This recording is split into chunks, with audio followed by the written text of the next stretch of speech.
Anak yang soleh itu anak yang tahu kalau dia seorang laki-laki nanti, secantik apapun istrinya, selucu apapun anak-anaknya, sebanyak apapun harta yang dia miliki, sehebat apapun dia di mata anak buahnya, demi Allah, orang tua tidak pernah menjadi nomor 2 dalam hidup.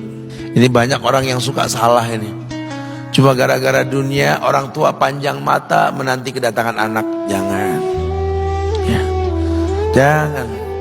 Anak yang soleh tahu sekali, sampai kapanpun ibumu, ayahmu, sampai kapanpun. Dunia nggak membuat dia lupa ada berkah keramat dunia hidup di atas muka bumi ini. Dia nggak repot datang ke makam-makam para wali. Orang tua nomor 1 yang dia temui. Ini orang hebat. Ini banyak di antara kita, makam-makam didatengin, di mana saja didatengin, ngalap berkah. Orang tua panjang mata, berlinang air mata menanti, mana anakku? Mana pohon yang pernah kutanam? Mana pohon yang pernah kurawat?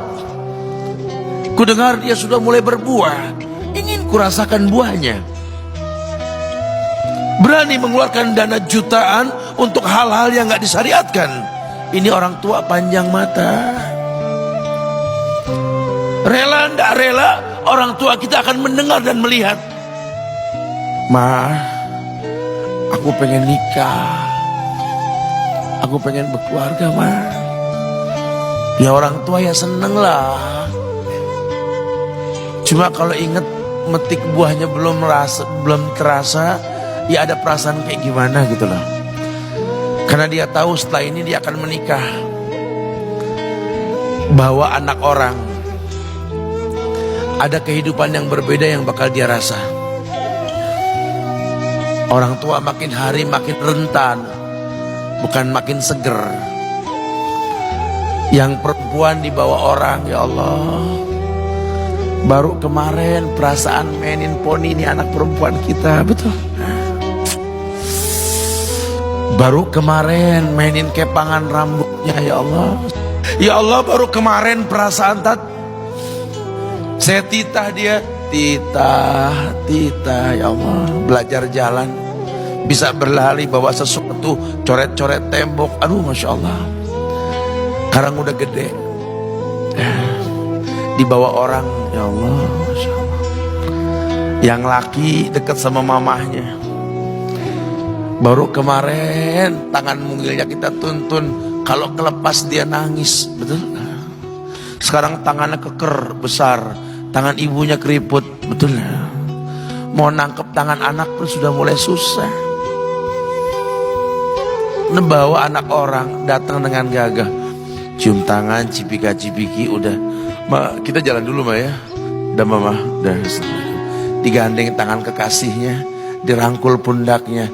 Ini anak laki ndak tahu ibunya kayak diiris-iris jantungnya. Dia lihat tangannya yang keriput, ya Allah. Udah berapa lama tangan ini nggak dibawa sama anak ini? Udah berapa lama tangan ini nggak digandeng sama anak saya? Kita merasa bangga akur merangkul istri kita, ibu kita ngelihat pundaknya. Udah berapa lama pundak ini gak dirangkul seperti itu, ya Allah. Dulu aku berdandan secantik-cantiknya, ku dandankan anaknya, ku bawa di hadapan kawan-kawanku bangga. Lihat anakku.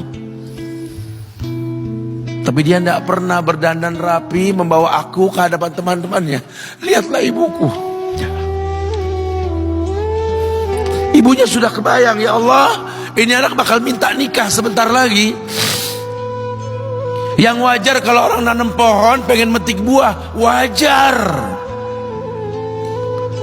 Ini buah belum terasa, pohon sudah mau dibawa, kebayang tidak? Ya Allah.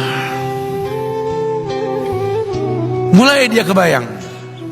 Sehingga rasa-rasa seperti ini menjadi tumpukan rasa di hati orang tua kita, yang nanti pada akhirnya dia pun bakal kembali ke hadirat Allah, kita pun bakal kembali ke Allah, betul?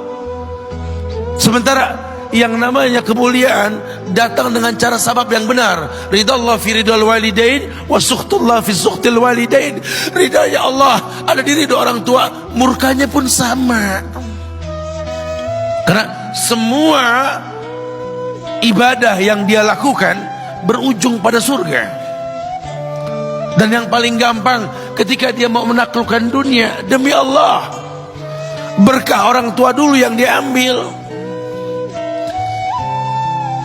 Ini dirasa oleh orang mulia yang Nabi katakan, innahu min ahlis sama, innahu min ahlis sama. Manhu? Siapa dia? Sahabat, manusia yang pernah hidup zaman sahabat tapi nggak ketemu Rasul, yang bernama Uwais Al-Qarni, pemuda miskin pengembala kambing di negeri Yaman.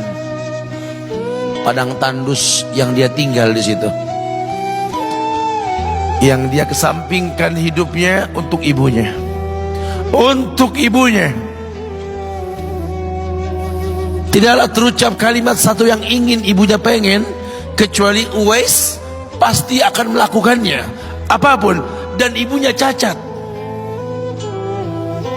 Apa kata Uwais? Tidak akan pernah terlontar kata dari mulut ibuku kecuali kan kulakukan yang dia inginkan. Masya Allah. Ibunya cacat dan dia menomorduakan diri, yang penting orang tuanya dulu. Hingga satu waktu ibunya berkata, wahai Uwais, ibu sudah tua. Andai kematian mendatangi ibu, ada beberapa keinginan yang ibu pengen merasakan keinginan tersebut. Mungkin enggak ya? Apa Bu? Katakan. Ibu pengen haji. Bengong, Wais, ya Allah Bu, ini Yaman, Hadramaut, yang sekarang saja pesawat itu bisa 3 jam menuju Saudi itu, 2 jam lebih lah menuju Saudi. Ini lebih jauh lagi, kebayang berapa ratus kilo, berapa ribu kilo, nggak tahu.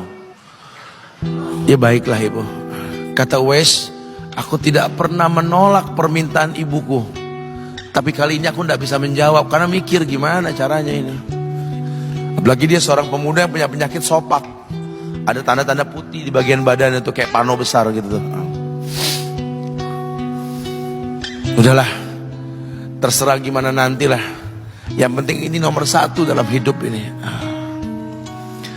Dia beli seekor anak sapi, digendong tiap hari itu sapi sama si Uwais menuju puncak gunung. Turun lagi, gendong ke atas, turun lagi tiap hari. Sampai orang bilang, Uwais gila no. Orang sapi dipiara, dia digendong tiap hari naik gunung yang tinggi. Sampai nggak berasa, dikatakan 8 bulan dia lakukan itu. Sehingga terbentuklah fisiknya yang bagus karena olahraga tiap hari bawa itu sapi. Dan sapi itu makin berat, dalam hikayat dikatakan sampai di atas 100 kilo itu sapi. Kemudian dia tetap gendong ke atas dan dia yakin, bismillah saya yakin. Sampailah bulan haji, ibu naik ke pundakku, digendong ibunya dari negeri Yaman. Subhanallah, gak ada yang gak mungkin. Lihat, dibawa ibunya ke Mekah, bertawaf di Ka'bah, dunia menyaksikan. Bahkan hikayat mengatakan dia sempat bertanya kepada sahabat Abdullah bin Umar, aku telah menggendong ibuku dari negeri Yaman menuju Mekah, bertawaf di Ka'bah ini, sudahkah aku membayar jasa ibuku? Apa kata sahabat Abdullah bin Umar? Bahkan satu hentakan napas pun ketika melahirkanmu belum terbayar. Bahkan satu hentakan napas pun ketika melahirkanmu belum terbayar. Dia selesaikan tawafnya, dia selesaikan tawafnya. Selesai tawaf, dibawa ibunya ke makom Ibrahim untuk sholat 2 rakaat. Selesai sholat, dia angkat tangan, dia berdoa kepada Allah, ya Allah, ampunkanlah ibuku ya Allah. Ampunkan ibuku ya Allah. Masukkanlah dia ke sorgamu ya Allah. Masukkan dia ke sorgamu ya Allah. Ibunya berbisik, Uwais, sudahlah, mintalah pada Tuhanmu ampunan untuk dirimu dan sorga untukmu. Wallahi wahai ibu, Allah ampunkan kamu, Allah masukkan kamu ke sorga, cukup untukku, ridhomu yang kubutuhkan wahai ibu. Lihat, manusia saleh, hasil doa Rabbi habli minas solihin. Lihat, makanya ketika Nabi mengatakan innahu min ahli sama, ini manusia penghuni langit, Umar, Ali, temui Uwais.